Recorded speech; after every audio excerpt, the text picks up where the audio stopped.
Indian polity class 21। इसमें point है जो हमने पिछले क्लास में देखा क्वेश्चन अंतर्राज्यीय नदी जल विवाद, उसी के उत्तर को लेकर पॉइंट है। भारत में 85% नदियाँ अंतर्राष्ट्रीय और अंतर्राज्यीय हैं। भारत की 12 बड़ी नदियों में 9 नदियाँ अंतर्राज्यीय हैं। बढ़ती जनसंख्या, शहरीकरण, औद्योगिकीकरण, कृषि, सिंचाई एवं कृषि के वाणिज्यीकरण के कारण जल की मांग लगातार बढ़ती जा रही है। जल एक प्राकृतिक संपदा है जिसे कृत्रिम रूप से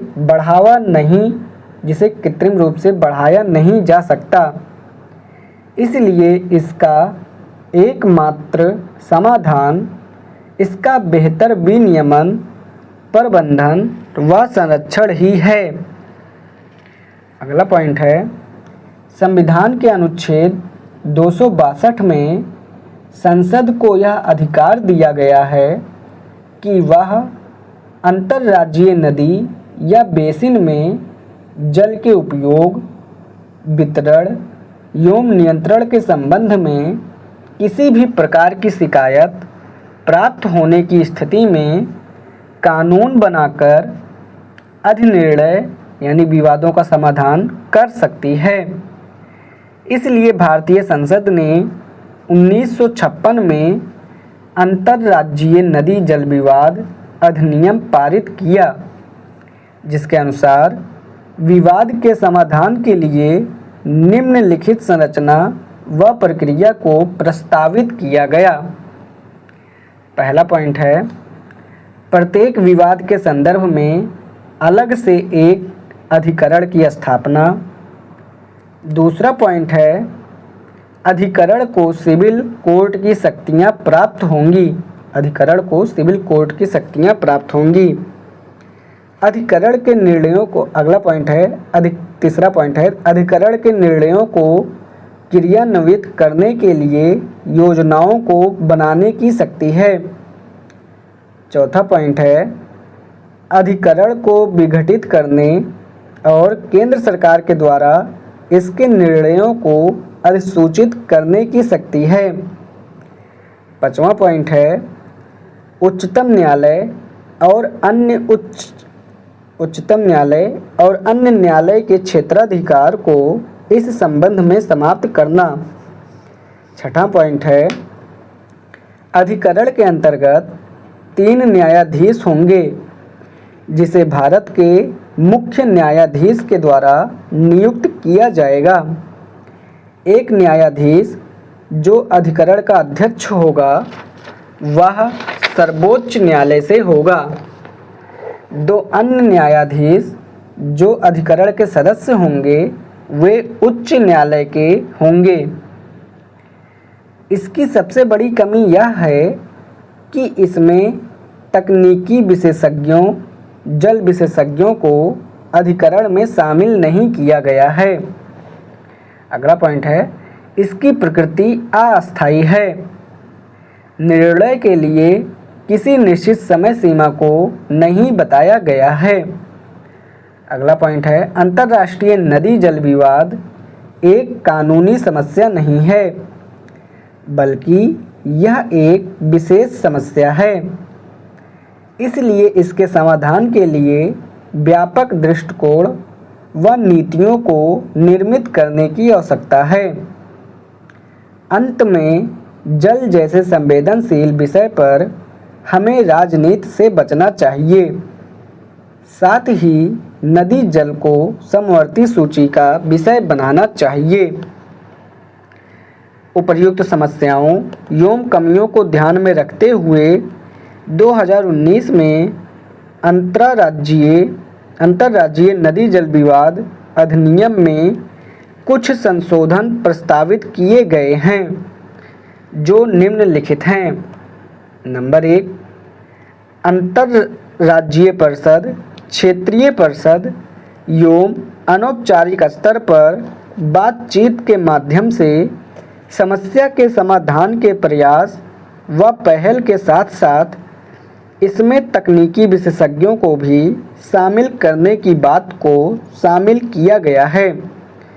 अंतर्राज्यीय परिषद, क्षेत्रीय परिषद एवं अनौपचारिक स्तर पर बातचीत के माध्यम से समस्या के समाधान के प्रयास व पहल के साथ साथ इसमें तकनीकी विशेषज्ञों को भी शामिल करने की बात को शामिल किया गया है। दूसरा पॉइंट है, अब संपूर्ण भारत के लिए अस्थायी अधिकरण की स्थापना का प्रावधान किया गया है और आवश्यकता उत्पन्न होने पर इसकी क्षेत्रीय पीठ स्थापित करने का प्रावधान किया गया है ताकि राष्ट्रीय दृष्टिकोण एवं क्षेत्रीय दृष्टिकोण में समन्वय किया जा सके। तीसरा पॉइंट है, अब अध्यक्ष का कार्यकाल 5 वर्ष या 70 वर्ष की आयु तक ही होगा। चौथा पॉइंट है, अधिकरण को 2 वर्ष की निश्चित समय सीमा में अपना निर्णय देना होगा जिसे सिर्फ 1 साल के लिए बढ़ाया जा सकता है। और पांचवा है, अब अधिकरण का निर्णय सभी पक्षों पर स्वतः ही बाध्यकारी होगा। अतः उपर्युक्त संशोधन के माध्यम से समस्याओं को संबोधित करने तथा संरचनात्मक एवं प्रक्रियात्मक विसंगतियों को दूर करने के लिए एक सराहनीय पहल किया गया है। इसके बिना भारत में सहकारी संघवाद एक दीवा स्वप्न मात्र होगा। अब हम देखते हैं एक नया टॉपिक, संघ और उसके राज्य क्षेत्र, अनुच्छेद 1 से 4 तक, यानी भाग 1। भाग 1 संघ और उसके राज्य क्षेत्र, अनुच्छेद 1 से 4 तक। भारत संघ में 28 राज्य हैं। भारत का राज्य क्षेत्र 28 राज्य और 8 केंद्र शासित प्रदेश और भविष्य में अर्जित क्षेत्र से मिलकर बनता है। नोट, इसका अर्थ यह है कि भारत संघ की तुलना में भारत का राज्य क्षेत्र कहीं अधिक व्यापक अवधारणा है। भारत संघ की तुलना में भारत का राज्य क्षेत्र कहीं अधिक व्यापक अवधारणा है। अनुच्छेद 1, भारत जो इंडिया है वह यूनियन प्रकार का संघ है। यह 2 महत्वपूर्ण बिंदुओं को स्पष्ट करता है। नंबर 1, नाम। भारत अर्थात इंडिया, जो भारत है ये प्राचीन नाम है, इंडिया ये आधुनिक नाम है। दूसरा पॉइंट है, भारत की राजनीतिक प्रणाली का स्वरूप संघीय है। भारत की राजनीतिक प्रणाली का स्वरूप संघीय है। इसके लिए यूनियन शब्द का प्रयोग किया गया है, जो बतलाता है कि भारत संघ राज्यों के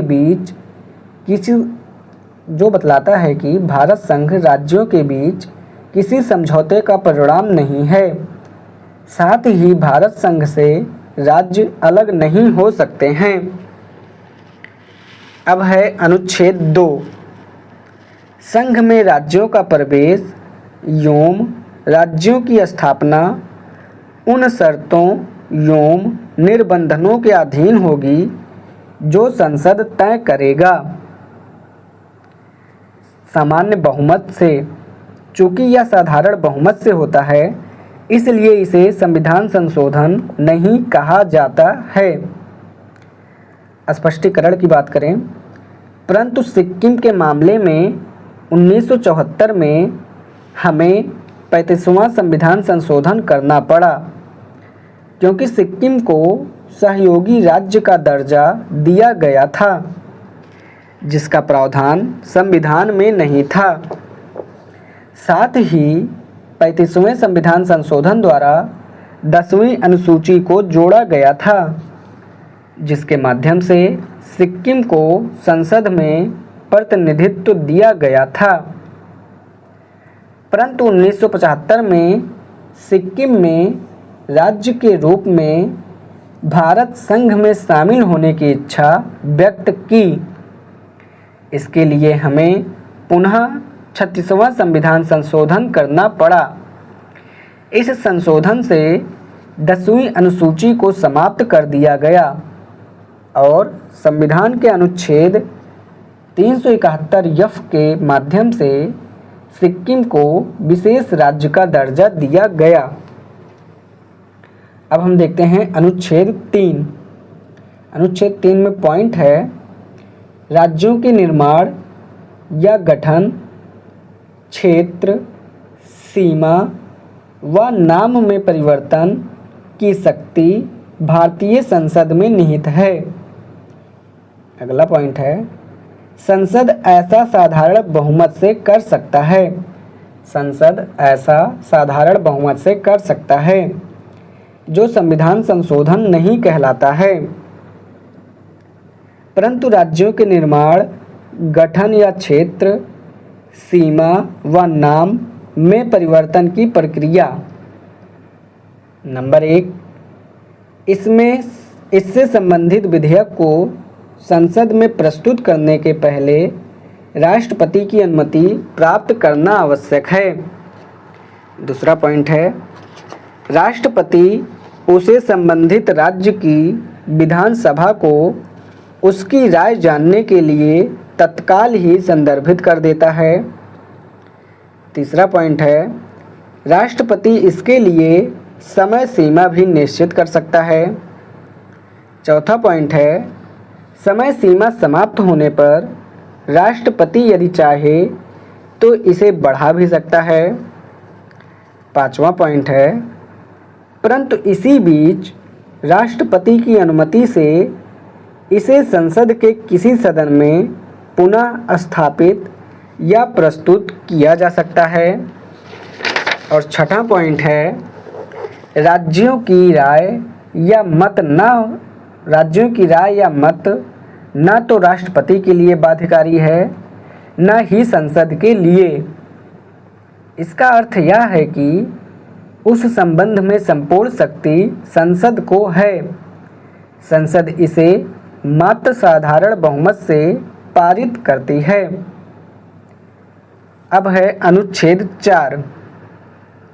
संविधान के भाग 1 अनुच्छेद 1 से 4 तक अनुसूची 1 एवं अनुसूची 4 में कोई भी परिवर्तन संसद साधारण बहुमत से कर सकती है, जो अनुच्छेद 368 के अंतर्गत संविधान संशोधन नहीं कहा जाएगा। अब जो राज्यों का पुनर्गठन है इसे क्लास नोट से पढ़ना है। अब क्वेश्चन है 2। पहला क्वेश्चन है, क्या आप नए राज्यों के गठन का समर्थन करते हैं? क्या आपके विचार में छोटे राज्यों का गठन होना चाहिए? और दूसरा प्रश्न है, क्या अधिक संख्या में छोटे राज्यों का गठन अधिक प्रभावी प्रशासन दे पाएंगे? क्या अधिक संख्या में छोटे राज्यों का गठन अधिक प्रभावी प्रशासन दे पाएंगे? तो इसी के साथ लेक्चर नंबर 21 इंडियन पॉलिटी का यहीं पर समाप्त होता है। इंडियन पॉलिटी क्लास 22 नागरिकता सिटीजनशिप। पॉइंट है इसमें, सिटीजनशिप क्या है, नागरिकता। संविधान का भाग 2 अनुच्छेद 5 से 11 में वर्णन। अगला पॉइंट है, संविधान में नागरिक को परिभाषित नहीं किया गया है।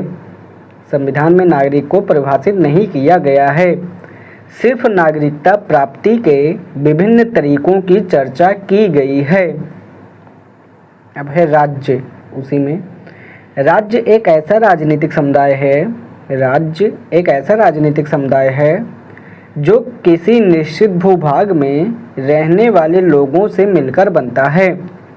राज्य एक ऐसा राजनीतिक समुदाय है जो किसी निश्चित भूभाग में रहने वाले लोगों से मिलकर बनता है।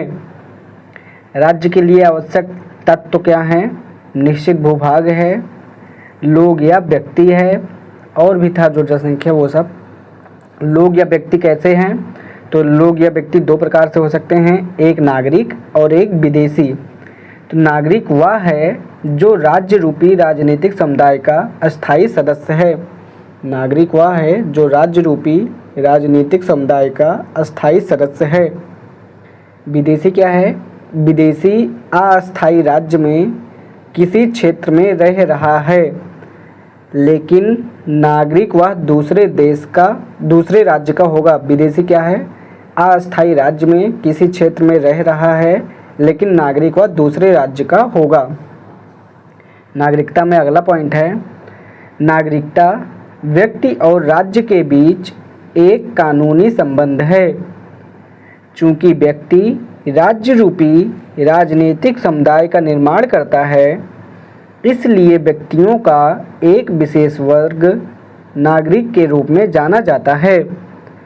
चूंकि वह राज्य का राजनीतिक सदस्य है, इसलिए वह राज्य के प्रति निष्ठावान होता है। इस निष्ठा के बदले राज्य उसकी रक्षा करता है, उसे सभी प्रकार के नागरिक, राजनीतिक एवं अन्य प्रकार के अधिकार प्रदान करता है। अगला पॉइंट है, राज्य के भीतर विभिन्न प्रकार की जातियां, धर्म या संप्रदाय, भाषाएं और विभिन्न प्रकार के समाज और संस्कृति के लोग एक साथ रहते हैं। ऐसे में नागरिकता वह बंधन है जो लोगों को बिना किसी भेदभाव के उनमें एकता और समानता की भावना उत्पन्न करती है। अगला पॉइंट है, अंत में नागरिकता व्यक्ति की सार्वभौमिक पहचान है। हम देखते हैं व्यक्ति। तो व्यक्ति एक नागरिक होते हैं, नागरिक व्यक्ति। एक विदेशी यानी एलियन या फॉरेनर जिन्हें बोला जाता है वो व्यक्ति होते हैं। एक शरणार्थी होते हैं, शरणार्थी व्यक्ति। एक एनआरआई होते हैं, एनआरआईज मतलब अनिवासी भारतीय होते हैं। और एक प्रवासी भारतीय होते हैं। प्रवासी भारतीय को भी 3 प्रकार से बांट देते हैं। PIOS यानी पर्सन ऑफ इंडियन ओरिजिन यानी भारतीय मूल के लोग। दूसरे प्रवासी हैं OCIS यानी कि overseas citizens of India, overseas citizens of India यानी समुद्र पारीय नागरिकता। एक होते हैं SPIOS, SPIOS का मतलब है stateless person of Indian origin, stateless person of Indian origin मतलब भारतीय मूल के राज्य विहीन लोग। तो PIOS जो हैं ये इंडियन डायस्पोरा, इन्हें इंडियन डायस्पोरा मतलब ये भारतीय मूल के लोग होते हैं, तो इन्हें इंडियन डायस्पोरा भी बोला जाता है। अब हम देखते हैं नागरिक क्या है। तो नागरिक में है राज्य नामक राजनीतिक समुदाय के अस्थायी सदस्य, राज्य नामक राजनीतिक समुदाय के अस्थायी सदस्य नागरिक कहलाते हैं। विदेशी क्या हैं? किसी राज्य में अस्थायी रूप से रह रहे वैसे लोग या वैसे व्यक्ति जो किसी दूसरे राज्य के अस्थायी सदस्य हैं। तीसरा है शरणार्थी। शरणार्थी क्या हैं? किसी देश के पड़ोस में रह रहे धार्मिक, जातीय, प्रजातीय, भाषाई समूह के वैसे लोग जो अपने मूल देश में अल्पसंख्यक होने के कारण हिंसा के शिकार होकर अस्थायी रूप में परवासित हो जाते हैं, शरणार्थी कहलाते हैं। अगले हैं NRIs। भारत के वैसे लोग जो अस्थायी रूप से भारत के बाहर रहते हैं लेकिन वे भारत के नागरिक हैं, उन्हें अनिवासी कहा जाता है। जो 183 दिनों तक भारत से बाहर रहते हों। अगला है प्रवासी भारतीय। वे भारतीय मूल के लोग जो बहुत पहले विदेश चले गए, उन्होंने विदेशी राज्य की नागरिकता ले ली, प्रवासी भारतीय कहलाते हैं। 1990 के दशक में इनके साथ भारत के सामाजिक, सांस्कृतिक एवं आर्थिक संबंधों को प्रगाढ़ या सुदृढ़ बनाने के लिए भारत सरकार ने इन्हें वीज़ा मुक्त भारत आने जाने के लिए इन्हें एक कार्ड जारी किया जिसे PIOS के नाम से जाना जाता है। बाद में PIOS कार्ड होल्डर को समुद्र पारीय नागरिकता देने के लिए नागरिकता अधिनियम 1955 में 2005 में संशोधन किया गया और उन्हें दोहरी नागरिकता का लाभ दिया गया।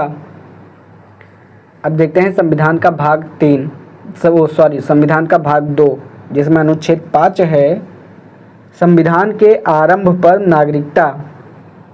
संविधान के आरंभ पर नागरिकता यानी इसमें पहला पॉइंट है जिनका जन्म भारत में हुआ हो, या नंबर 2 है जिनके माता पिता दोनों या दोनों में से कोई एक का जन्म भारत में हुआ हो, या नंबर 3 है जो पिछले 5 वर्ष से भारत के निवासी के रूप में रह रहे हों। जो पिछले 5 वर्ष से भारत के निवासी के रूप में रह रहे हों। ये संविधान के आरंभ पर नागरिकता के बारे में ये 3 चीज़ें हैं अनुच्छेद 5 में। अनुच्छेद 6 में है पाकिस्तान से भारत आने वाले लोगों की नागरिकता। पाकिस्तान से भारत आने वाले लोगों की नागरिकता यानी जो 19 जुलाई 1948 से पहले भारत में आ गए हैं या तक आ गए हैं भारत में, उन्हें परमिट नियम लागू होगा उनके ऊपर और उन्हें भारत की नागरिकता दे दी जाएगी। और फिर है अनुच्छेद 7। अनुच्छेद 7 में है भारत से पाकिस्तान जाने वाले लोगों की नागरिकता। 1 मार्च 1947 से पहले पाकिस्तान जाने वाले और बाद में फिर भारत आ जाने वाले लोगों की नागरिकता। अनुच्छेद 8 में है भारतीय मूल के ऐसे लोग जो भारत के बाहर रह रहे थे उन्हें यह अधिकार दिया गया कि यदि वे भारत की नागरिकता प्राप्त करना चाहते हैं तो आवेदन देकर प्राप्त कर सकते हैं। अनुच्छेद 9 है एक बार यदि स्वेच्छा से कोई विदेशी राज्य स्वेच्छा से कोई विदेशी राज्य की नागरिकता ले लेता है तो वह भारत की नागरिकता से स्वतः ही वंचित हो जाता है। इसे एकल नागरिकता भी कहते हैं। अनुच्छेद 10 है भारत के वैसे नागरिक जो भारत के प्राकृतिक नागरिक हैं उन्हें नागरिकता के अधिकार से वंचित नहीं किया जा सकता, परंतु वे लोग जिन्होंने भारत की नागरिकता अर्जित की है उन्हें दंड स्वरूप भारत की नागरिकता छीनी जा सकती है। अनुच्छेद 11 है संविधान संसद को नागरिकता से संबंधित कानून बनाने का पूर्ण अधिकार देता है। संसद यह कानून साधारण बहुमत से बना सकता है, इसलिए इसे संविधान के अनुच्छेद 368 के अंतर्गत संविधान संशोधन नहीं कहा जाता है। संसद ने 1955 में अनुच्छेद 11 के अंतर्गत दी गई शक्तियों का प्रयोग करते हुए नागरिकता अधिनियम पारित किया, जिसे 1992, 1986, 2003, 2005, 2015, 2019 में संशोधित किया गया है। नागरिकता अधिनियम 1955 निम्नलिखित आधारों पर नागरिकता प्रदान करता है। नंबर 1 है जन्म। इसको भूमिपुत्र की अवधारणा भी कहते हैं। इसे हम लोग जस सोली का सिद्धांत कहते हैं। जन्म के आधार पर जब कहते हैं इसको भूमिपुत्र की अवधारणा भी कहते हैं। इसे हम लोग जस सोली का सिद्धांत कहते हैं। भारत क्षेत्र में जन्म लेने वाले प्रत्येक शिशु जिनके माता पिता दोनों या दोनों में से कोई एक भारत के नागरिक हैं, जन्म से ही भारत का नागरिक माना जाएगा। इसका अपवाद सेरोगेसी से उत्पन्न पुत्र है, यानी किराए की कोख या माँ जो है उनसे उत्पन्न जो पुत्र हैं वो इसका अपवाद हैं। सेरोगेसी से उत्पन्न शिशु की नागरिकता उसके माता पिता के नागरिकता से होती है। इसका अर्थ उसके वैधानिक माता पिता से है। ठीक। दूसरा था वंश के आधार पर नागरिकता। रक्त संबंध के आधार पर जस सेंगुइनिस का सिद्धांत कहते हैं। रक्त संबंध के यानी वंश के आधार पर जो नागरिकता है, इसे रक्त संबंध के आधार पर भी नागरिकता कहा जाता है और इसे जस सेंगुइनिस का सिद्धांत कहते हैं। अर्थात शिशु के माता पिता की नागरिकता के आधार पर उन्हें भारत की नागरिकता दी जाती है। सिद्धांततः भारत दोनों ही सिद्धांत का पालन करता है, अर्थात भारत में मिश्रित नागरिकता है, परंतु व्यवहारिक रूप में भारत की नागरिकता रक्त संबंध के सिद्धांत पर आधारित है। तीसरा है पंजीकरण द्वारा नागरिकता। भारतीय नागरिक से विवाह करने वाला कोई विदेशी यदि 7 वर्ष से भारत में रह रहा हो तो वह भारतीय नागरिकता हासिल कर सकता है और इसके लिए वह भारत में आवेदन कर सकता है। चौथा है देशीयकरण। यदि कोई 12 वर्षों से भारत में निवास कर रहा हो तो भारतीय नागरिकता के लिए आवेदन कर सकता है। पांचवा है अधिग्रहण द्वारा। यदि भारत के द्वारा किसी विदेशी राज्य क्षेत्र का अधिग्रहण किया जाता है तो वहां पर रह रहे लोगों को स्वतः ही भारत की नागरिकता प्राप्त हो जाती है। अब नोट में है अनुच्छेद 15, 16, 19, 29 और 30 विदेशियों को प्राप्त नहीं हैं। इसके अतिरिक्त अनुच्छेद 325 और 326 में दिए गए राजनीतिक अधिकार भी विदेशियों को प्राप्त नहीं हैं। अब हम देखते हैं नागरिकता की समाप्ति, यानी नागरिकता की समाप्ति कैसे हो सकती है। इसमें पहला पॉइंट है, यदि भारत का नागरिक स्वेच्छा से भारत की नागरिकता का परित्याग कर देता है तो उसकी नागरिकता समाप्त हो जाती है। दूसरा है, यदि भारत का नागरिक विदेशी नागरिकता ग्रहण कर लेता है तो उसकी नागरिकता स्वतः समाप्त हो जाती है। और तीसरा है वंचन द्वारा, यानी जिन्होंने भारत की नागरिकता अर्जित की थी, राज्य सिर्फ उन्हें ही दंड स्वरूप नागरिकता से वंचित कर सकती है। इसका अर्थ यह है कि जो भारत के प्राकृतिक नागरिक हैं उन्हें नागरिकता के अधिकार से वंचित नहीं किया जा सकता। अब हम देखते हैं दोहरी नागरिकता का मुद्दा।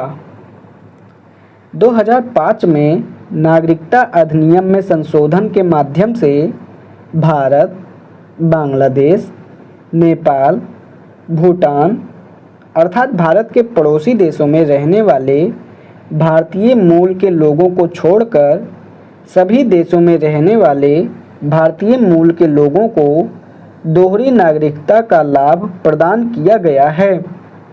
इसके अंतर्गत उन्हें निम्नलिखित लाभ प्रदान किया जाता है। नंबर 1, वीजा मुक्त भारत आवागमन की सुविधा। नंबर 2, स्थानीय पुलिस व प्राधिकरण को बिना कोई सूचना दिए वे भारत के किसी भी क्षेत्र में कितने भी दिन रह सकते हैं।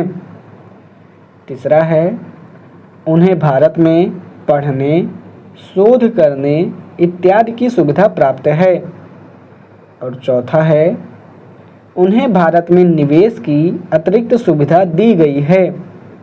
उन्हें कृषि भूमि को छोड़कर कोई भी चल अचल संपत्ति अर्जित करने का अधिकार दिया गया है, परंतु उन्हें भारत में मतदान का अधिकार, चुनाव लड़ने का अधिकार और विभिन्न प्रकार के संवैधानिक पदों को प्राप्त करने का अधिकार नहीं दिया गया है।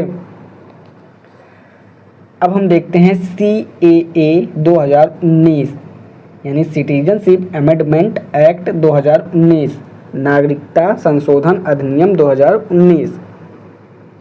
1955 के नागरिक अधिनियम को संशोधित करते हुए यह प्रावधान किया गया है कि पाकिस्तान, अफ़गानिस्तान, बांग्लादेश के उत्पीड़ित अल्पसंख्यकों यानी कि हिंदू, सिख, जैन, बौद्ध, पारसी एवं ईसाई जो भारत में अवैध प्रवासी के रूप में रह रहे थे, उन्हें भारत की नागरिकता देशीयकरण और पंजीकरण के आधार पर प्रदान करने के लिए कुछ छूट प्रदान किया गया है।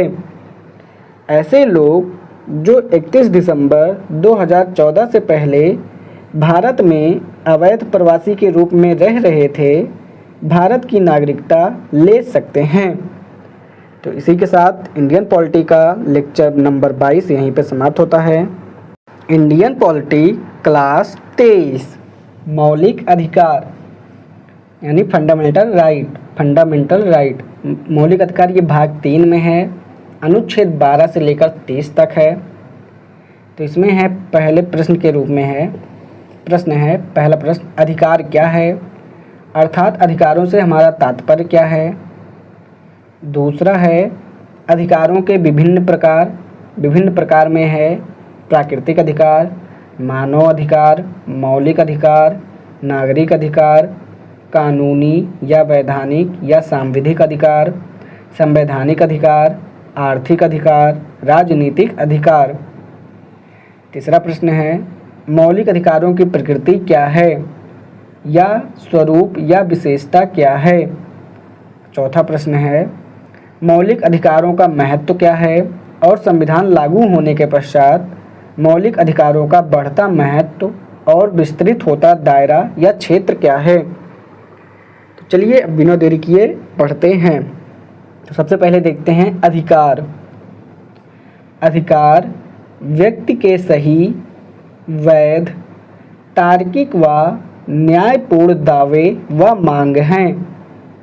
अधिकार व्यक्ति के सही, वैध, तार्किक व न्यायपूर्ण दावे व मांगे हैं जिससे व्यक्ति अपने विकास की उच्चतम अवस्था को प्राप्त कर सकता है। इसलिए एक सभ्य समाज व्यक्ति की इन मांगों को स्वीकार करता है ताकि व्यक्ति का सर्वांगीण विकास हो सके। अब हम देखते हैं प्राकृतिक अधिकार यानी कि नेचुरल राइट्स। तो जॉन लॉक एक व्यक्ति हैं जिन्होंने 2 ट्रीटीज ऑन गवर्नमेंट के बारे में बताया। चलिए पढ़ते हैं सीधे, ज़्यादा बकवास। प्राकृतिक अधिकार अंतर्निहित होते हैं। यह अधिकार कानून बनाकर नहीं दिए जाते, बल्कि ये अधिकार प्राकृतिक व्यवस्था में ही निहित होते हैं। वस्तुतः प्रकृति की विभिन्न गतिविधियाँ व कार्य प्रकृति की कुछ स्थापित एवं तार्किक नियमों की व्यवस्था पर आधारित होते हैं। यही प्राकृतिक कानून की अवधारणा है।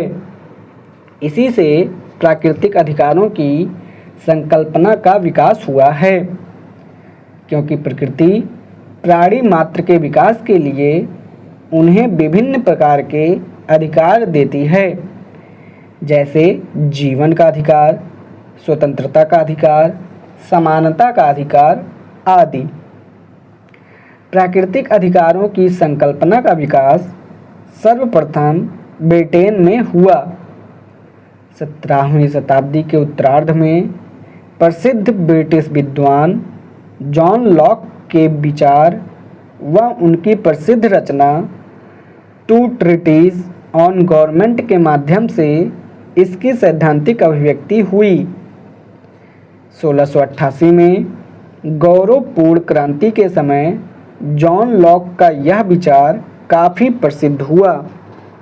1689 में यही सुसंगत और सुव्यवस्थित रूप में बिल ऑफ राइट्स के रूप में ब्रिटिश संसद द्वारा पारित हुआ। अब हम देखते हैं मानव अधिकार। मानव अधिकार प्राकृतिक अधिकारों का ही व्यवहारिक रूप है। यह मानव को मानव के रूप में जन्म लेने के कारण स्वतः प्राप्त होता है, अर्थात यह भी प्राकृतिक अधिकारों के समान अंतर्निहित अधिकार है। इसकी मूलभूत अवधारणा यह है कि वे सभी अधिकार जो मानव की गरिमा और प्रतिष्ठा के अनुरूप मानव के विकास के लिए अत्यावश्यक होते हैं, मानव अधिकार कहलाते हैं। इसकी प्रकृति सार्वभौमिक प्रकार की है।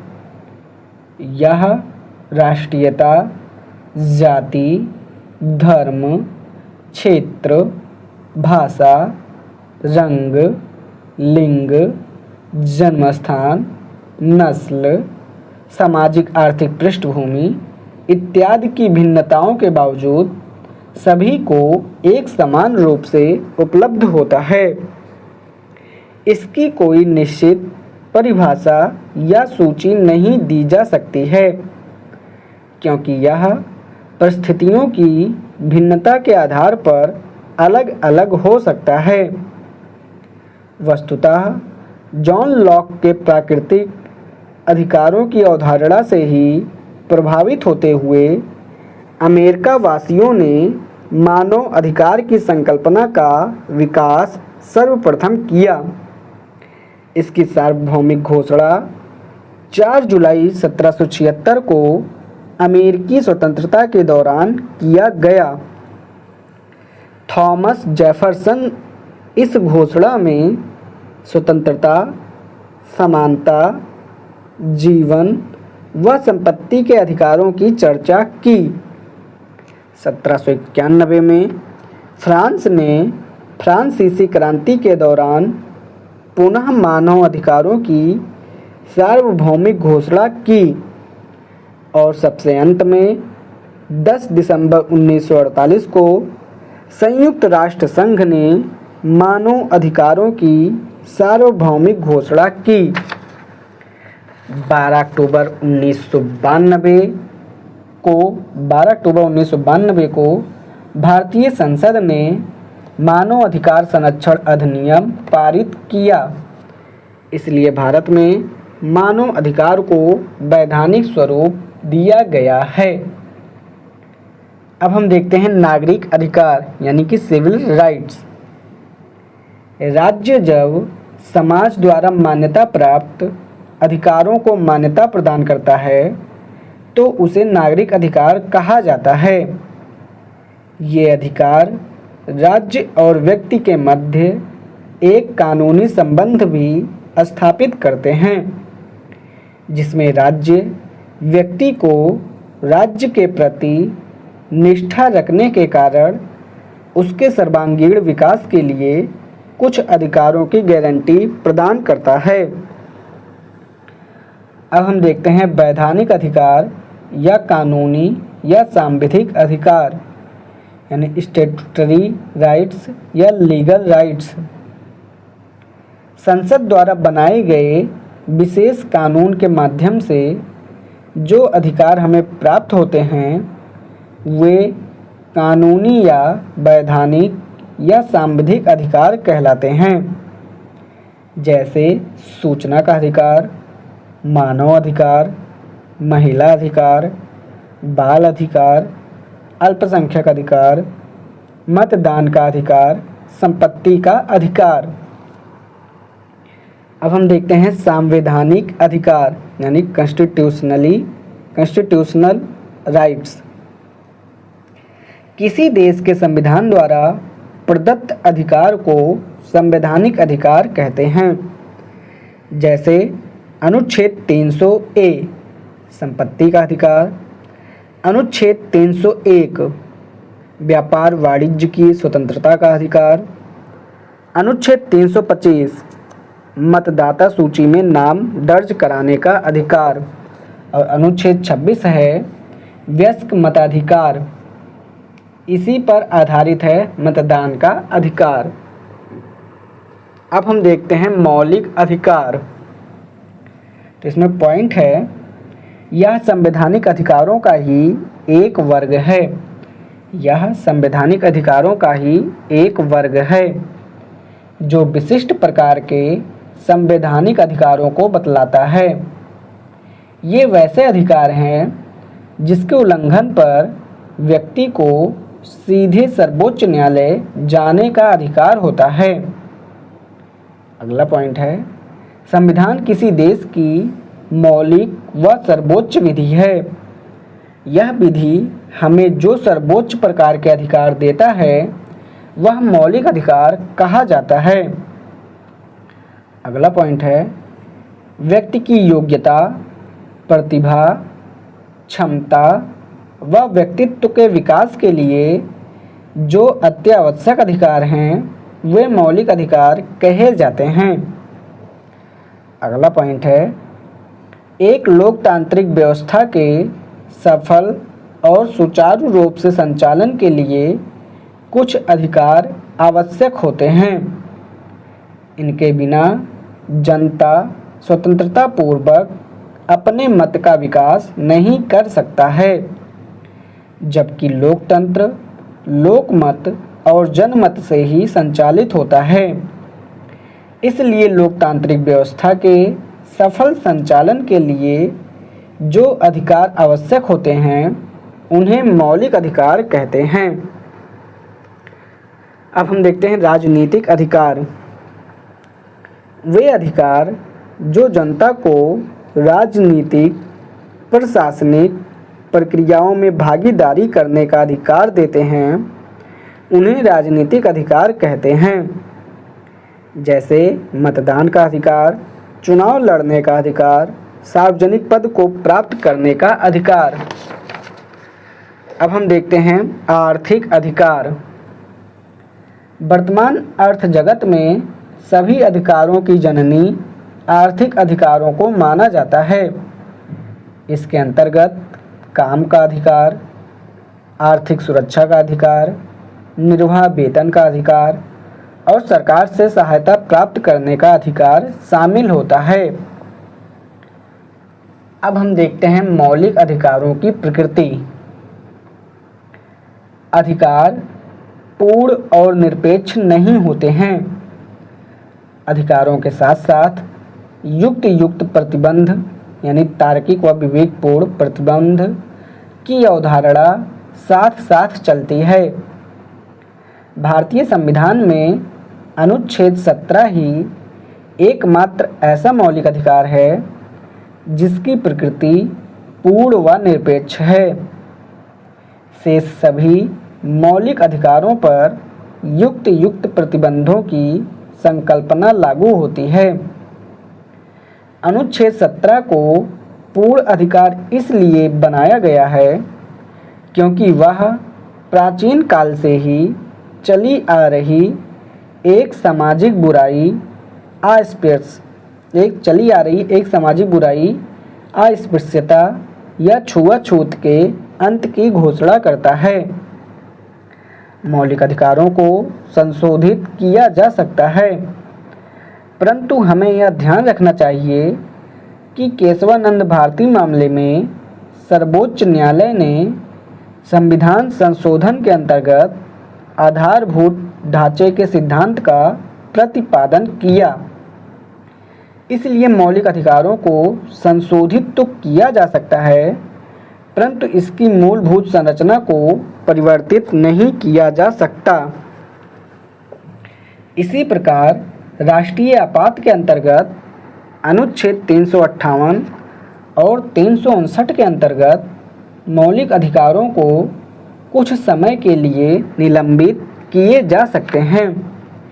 इसके अतिरिक्त मौलिक अधिकारों के अंतर्गत ही मौलिक अधिकारों की सीमाएं बतलाई गई हैं, जैसे समानता के अधिकार के साथ साथ सकारात्मक भेदभाव व वर्गीकरण की संकल्पना अनुच्छेद 19 के विभिन्न प्रावधानों के अंतर्गत स्वतंत्रता के विभिन्न अधिकार पर अनुच्छेद 19 2 से 6 के अंतर्गत युक्त प्रतिबंधों की संकल्पना युक्त प्रतिबंधों की संकल्पना अनुच्छेद 22 के निवारक निरोध के अंतर्गत मौलिक अधिकारों की सीमाएं, अनुच्छेद 25 के धार्मिक स्वतंत्रता के अधिकार पर अनुच्छेद 25(2) के अंतर्गत युक्त प्रतिबंध आदि।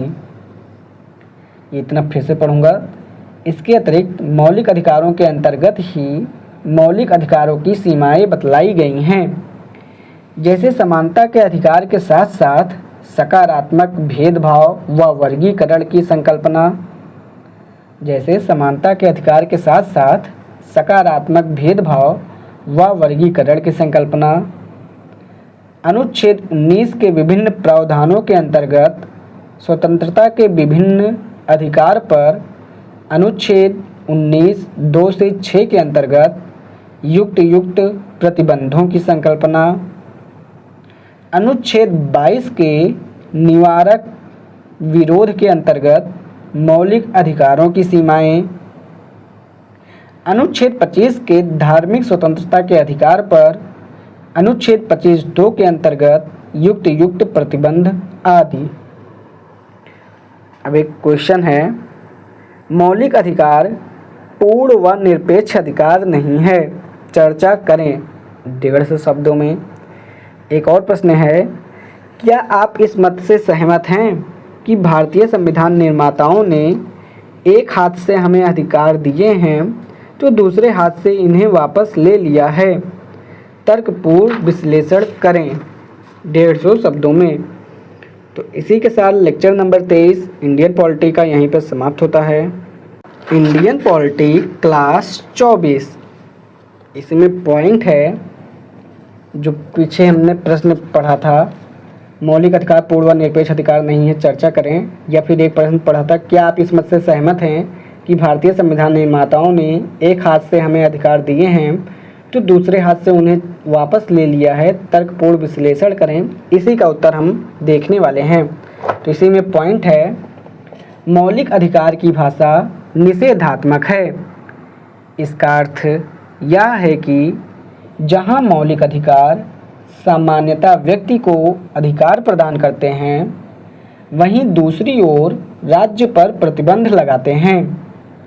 साथ ही संविधान निर्माताओं ने व्यक्तिगत हित के साथ साथ सामाजिक या सामूहिक या राष्ट्रीय हित को सुनिश्चित करने के लिए राज्य को व्यक्ति के अधिकारों को प्रतिबंधित करने की शक्ति भी देता है। इस प्रकार भारत में सकारात्मक और नकारात्मक अधिकारों की संकल्पना के अंतर्गत एक संतुलित संबंध को स्थापित किया गया है। अगला पॉइंट है, मौलिक अधिकार राजनीतिक प्रकृति के हैं। इसका अर्थ यह नहीं है कि मौलिक अधिकारों के अंतर्गत सिर्फ राजनीतिक अधिकारों को शामिल किया गया है, बल्कि इसका अर्थ यह है कि इसमें सभी ऐसे राजनीतिक, सामाजिक, सांस्कृतिक, धार्मिक एवं शैक्षणिक अधिकारों को शामिल किया गया है जो एक लोकतांत्रिक राज्य की स्थापना के लिए आवश्यक हैं। इनके बिना लोकतांत्रिक व्यवस्था सफलतापूर्वक कार्य नहीं कर सकती है। अगला पॉइंट है, सामान्यतः मौलिक अधिकार व्यक्ति को दिए गए हैं, जिसमें नागरिक और विदेशी दोनों शामिल होते हैं, परंतु कुछ अधिकार सिर्फ नागरिकों को दिए गए हैं, विदेशियों को नहीं, जैसे अनुच्छेद 15, 16, 19, 29 और 30। अब हम देखते हैं मौलिक अधिकार में। तो मौलिक अधिकार में पहला है समानता का अधिकार, जो कि अनुच्छेद 14 से 18 तक के बीच में है। उसके बाद है स्वतंत्रता का अधिकार, जो कि अनुच्छेद 19 से 22 के बीच में है। उसके बाद है शोषण के विरुद्ध अधिकार, जो कि अनुच्छेद 23-24 है। उसके बाद है धार्मिक स्वतंत्रता का अधिकार, जो कि अनुच्छेद 25 से 28 तक है। उसके बाद है सांस्कृतिक एवं शैक्षणिक सुरक्षा का अधिकार, जो कि अनुच्छेद 29-30 है।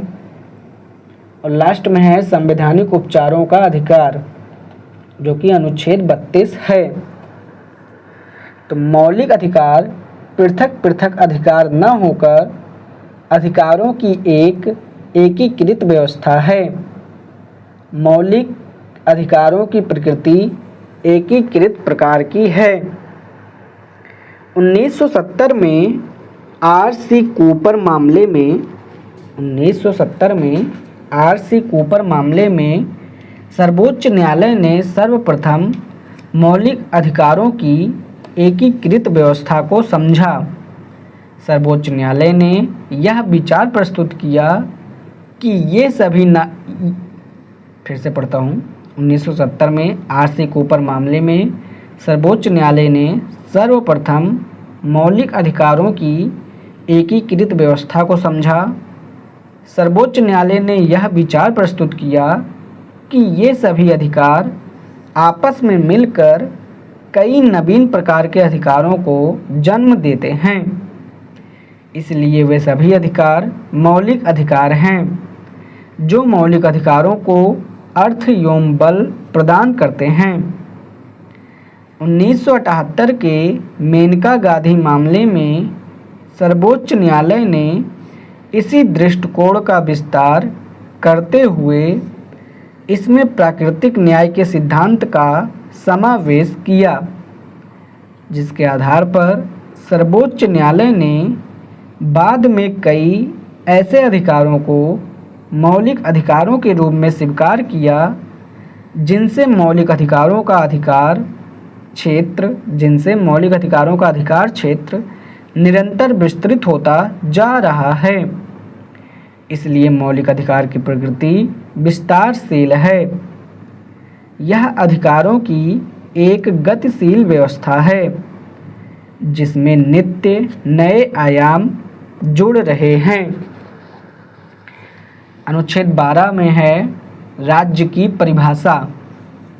तो राज्य की परिभाषा में राजनीतिक संरचना है। राजनीतिक संरचना में 4 चीज़ें हैं: केंद्र सरकार एवं संसद, राज्य सरकार और राज्य विधानमंडल, स्थानीय प्राधिकरण और अन्य प्राधिकरण। क्वेश्चन है, क्या न्यायपालिका राज्य के अंतर्गत शामिल होता है? एक और क्वेश्चन है, अन्य प्राधिकरण में कौन कौन से निकाय शामिल होते हैं? अब प्रश्न नहीं है, देखिए एक क्वेश्चन है, क्या न्यायपालिका राज्य के अंतर्गत शामिल होता है? तो इसके उत्तर में है, अन्य प्राधिकरण में कौन कौन से निकाय शामिल होते हैं, इस पर सबसे अधिक विवाद है। इसलिए सर्वोच्च न्यायालय ने समय समय पर इसकी पहचान करने के लिए विभिन्न प्रकार के मानदंडों का प्रयोग किया है, जो निम्नलिखित हैं। नंबर 1, कोई निकाय जिसकी स्थापना विधि के द्वारा की गई हो। नंबर 2, कोई निकाय जिस पर सरकार का प्रशासनिक और वित्तीय नियंत्रण हो। नंबर 3, कोई निकाय जो सरकार से वित्तीय सहायता प्राप्त कर रहा हो। चौथा है, कोई निकाय जिसके कार्यों की प्रकृति सरकार के कार्यों से मिलती जुलती हो। पांचवा है, कोई निकाय जो किसी प्रशासनिक विभाग के अंतर्गत कार्य कर रहा हो। छठा है, कोई निकाय जो सरकार के द्वारा दिए जा रहे कार्यों को संपन्न कर रहा हो। सातवां है, कोई निकाय जिसके कार्यों की प्रकृति सार्वजनिक निकाय की हो। और आठवां है, कोई निकाय जिसके कार्यों की प्रकृति एकाधिकारवादी हो। अनुच्छेद 12 में राज्य की परिभाषा के अंतर्गत न्यायपालिका की चर्चा नहीं की गई है, जबकि इसके ठीक विपरीत अमेरिका में राज्य की परिभाषा के अंतर्गत न्यायपालिका को भी शामिल किया गया है।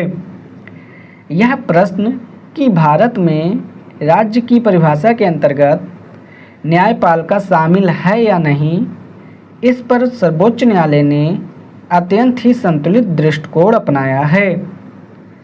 सर्वोच्च न्यायालय के अनुसार न्यायपालिका के कार्यों को दो भागों में विभाजित किया गया है।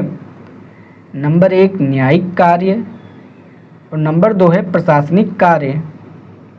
न्यायिक कार्य, यह न्यायिक कार्य क्या है? यह राज्य की परिभाषा में शामिल नहीं होता है। न्यायिक कार्य जो है ये राज्य की परिभाषा में शामिल नहीं होता है।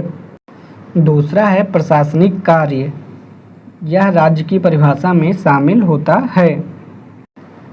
अभी हाल ही में सर्वोच्च न्यायालय ने निर्णय देते हुए यह कहा है कि वैसी निजी कंपनियां जो सरकार के साथ राजस्व को साझा कर रही हैं वह भी राज्य की परिभाषा में शामिल होते हैं। इसलिए संविधान के अनुच्छेद 149 के अंतर्गत CAG उनका लेखा परीक्षण कर सकती है। अब है अनुच्छेद 13। तो अनुच्छेद 13(1) है, यह संविधान लागू होने के पूर्व की विधि पर लागू होता है। संविधान लागू होने की पूर्व की विधि यदि संविधान लागू होने की पूर्व की विधि यदि मौलिक अधिकार से असंगत हो तो वह शून्य समझी जाएगी। यह अनुच्छेद 13(1) है। अनुच्छेद 13(2) है, यह संविधान लागू होने के पश्चात की विधि पर लागू होती है।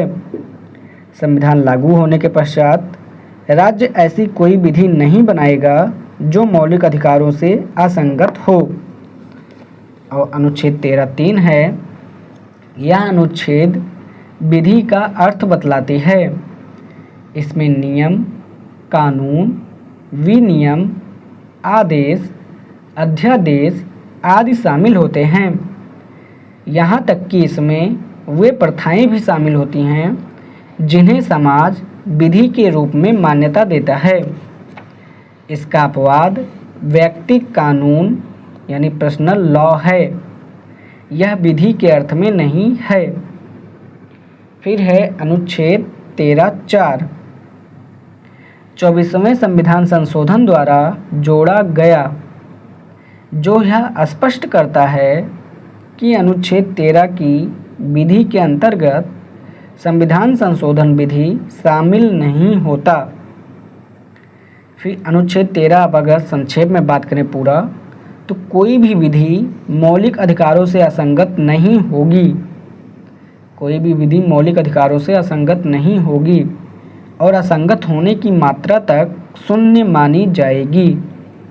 शून्य मतलब अवैधानिक या असंवैधानिक मानी जाएगी, जिसे नल एंड वाइड भी बोलते हैं। तो इसी के साथ लेक्चर नंबर 24 इंडियन पॉलिटी का यहीं पे समाप्त होता है। इंडियन पॉलिटी क्लास 25 अनुच्छेद 13। तो अनुच्छेद 13 में पहला है अनुच्छेद 13(1). तो अनुच्छेद 13(1) संविधान लागू होने के पूर्व की विधि पर लागू होता है। यह कहता है कि 26 जनवरी 1950 के पहले की कोई विधि यदि मौलिक अधिकारों से असंगत है तो यह असंगत होने की मात्रा तक शून्य समझी जाएगी। तो वह असंगत होने की मात्रा तक शून्य समझी जाएगी। सर्वोच्च न्यायालय में इस संदर्भ में ग्रहण या आच्छादन के सिद्धांत का प्रतिपादन किया है।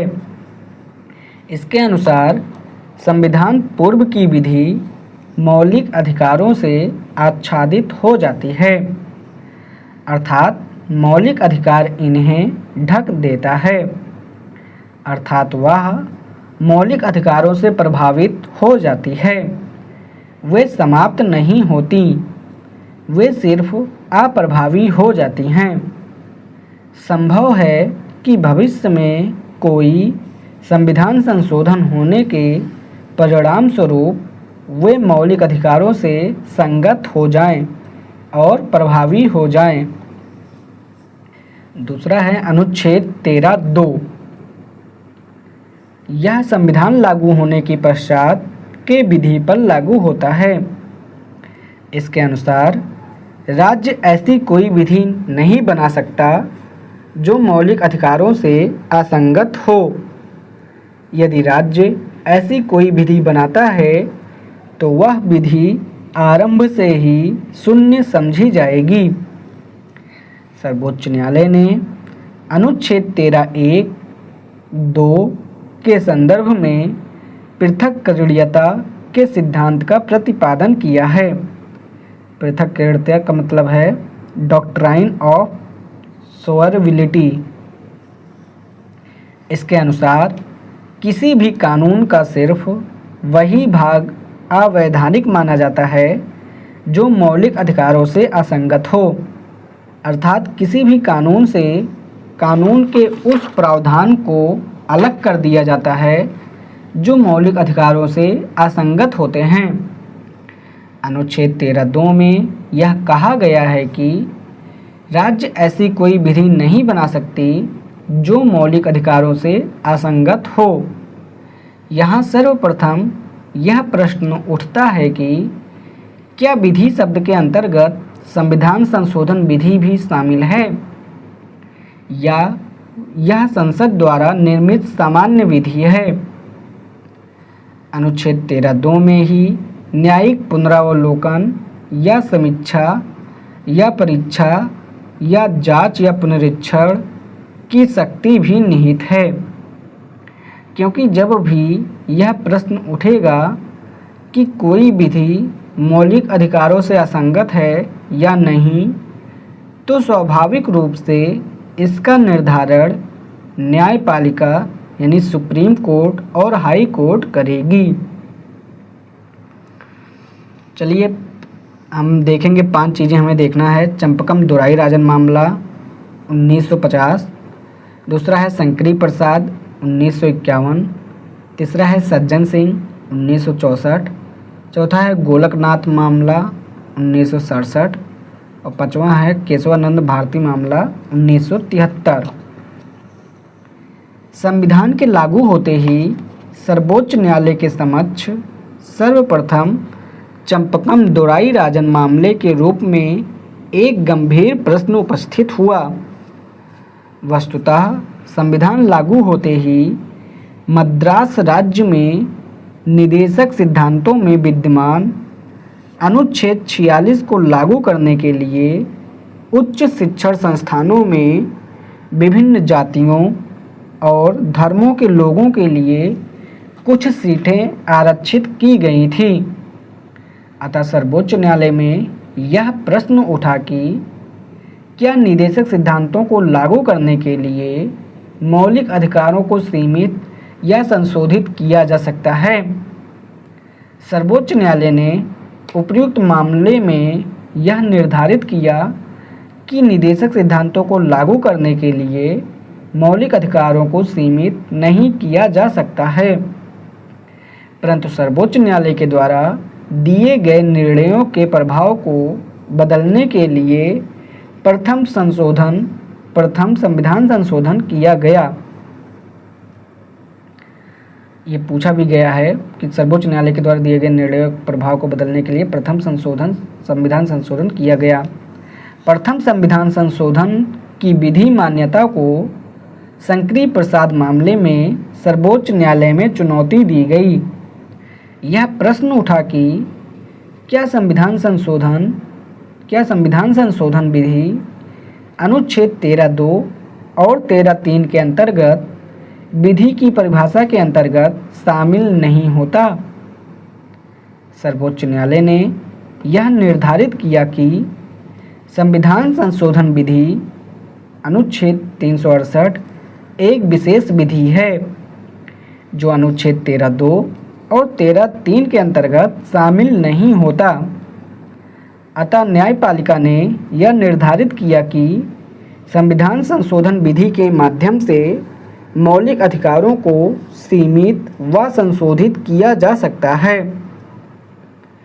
पुनः 1964 में 17वें संविधान संशोधन यानी अनुच्छेद 31 में संशोधन की विधि मान्यता को प्रश्न चिन्हित किया गया। सर्वोच्च न्यायालय ने पुनः यह माना कि संविधान संशोधनों के माध्यम से मौलिक अधिकारों को सीमित व संशोधित किया जा सकता है, परंतु न्यायपालिका ने इस विषय के महत्व को समझते हुए इस विषय पर विचार करने के लिए एक बड़ी संवैधानिक पीठ के गठन का सुझाव दिया। 1967 में गोलकनाथ मामले में सर्वोच्च न्यायालय ने पुनः 17वें संविधान संशोधन की विधि मान्यता पर विचार किया और क्रांतिकारी निर्णय देते हुए यह निर्धारित किया कि मौलिक अधिकार जनता के समग्र विकास के लिए अत्यंत महत्वपूर्ण दस्तावेज है। इसलिए संविधान संशोधन के माध्यम से भी मौलिक अधिकारों को सीमित और संशोधित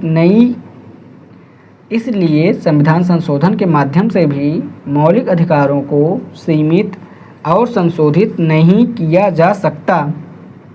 इसी मामले में सर्वोच्च न्यायालय में अंतर्निहित एवं विवक्षित सीमाओं के सिद्धांत का प्रतिपादन किया गया। Doctrine of inherent and implied limitations. यही सिद्धांत आगे चलकर आधारभूत ढांचे के सिद्धांत के प्रतिपादन का आधार बना, यानी डॉक्ट्राइन ऑफ बेसिक स्ट्रक्चर। परंतु सर्वोच्च न्यायालय के निर्णयों के प्रभाव को पलटने के लिए एक बार पुनः संविधान में 24वां संशोधन किया गया। इसके माध्यम से संविधान में अनुच्छेद 13(4) को जोड़ा गया, जो यह प्रावधान करता है कि अनुच्छेद 13 के विधि शब्द के अंतर्गत संविधान संशोधन विधि शामिल नहीं होती है। साथ ही इसी संशोधन के माध्यम से अनुच्छेद 368 में संशोधन करके यह प्रावधान डाला गया कि संविधान संशोधन विधि अनुच्छेद 13 के विधि शब्द के अंतर्गत शामिल नहीं होती है। पुनः 1973 में केशवानंद भारती मामले में 24वें संविधान संशोधन की विधि मान्यता को चुनौती दिया गया। सर्वोच्च न्यायालय ने इस मामले में यह निर्धारित किया कि यद्यपि 24वां संविधान संशोधन वैध है और अनुच्छेद 368 के अंतर्गत संसद संविधान के किसी भी भाग और अनुच्छेद को संशोधित कर सकती है, परंतु संसद संविधान के आधारभूत ढांचे में संशोधन या परिवर्तन नहीं कर सकती है। सर्वोच्च न्यायालय ने यह विचार व्यक्त किया कि अनुच्छेद 368 के अंतर्गत संविधान संसद को संविधान के पुनर्लेखन की शक्ति नहीं देता, अर्थात संसद के संविधान संशोधन की शक्ति की उल्लेखनीय सीमाएं हैं। यद्यपि सर्वोच्च न्यायालय ने आधारभूत ढांचे की परिभाषा नहीं दी और यह कहा कि सर्वोच्च न्यायालय के द्वारा इसकी परिभाषा भविष्य में समय, मामले एवं परिस्थितियों की विशेषता के आधार पर करेगा। यह परिभाषा एक गतिशील परिभाषा है, अतः न्यायालय इसकी एक मुश्त परिभाषा नहीं करेगा। इसका अर्थ यह है कि जब जब सर्वोच्च न्यायालय से कोई प्रश्न पूछा जाएगा, तब तब सर्वोच्च न्यायालय इस पर विचार करेगा कि संविधान का कोई तत्व आधारभूत ढांचे में शामिल होगा या नहीं। आधारभूत ढांचे का सरल अर्थ संविधान की मौलिक विशेषताओं के कुल योग से है। इसमें वे सभी तत्व, आदर्श, मूल्य और सिद्धांत शामिल होते हैं जो संविधान की विशेषताओं को निर्मित करते हैं। इसी के साथ लेक्चर नंबर 25 इंडियन पॉलिटी का यहीं पे समाप्त होता है।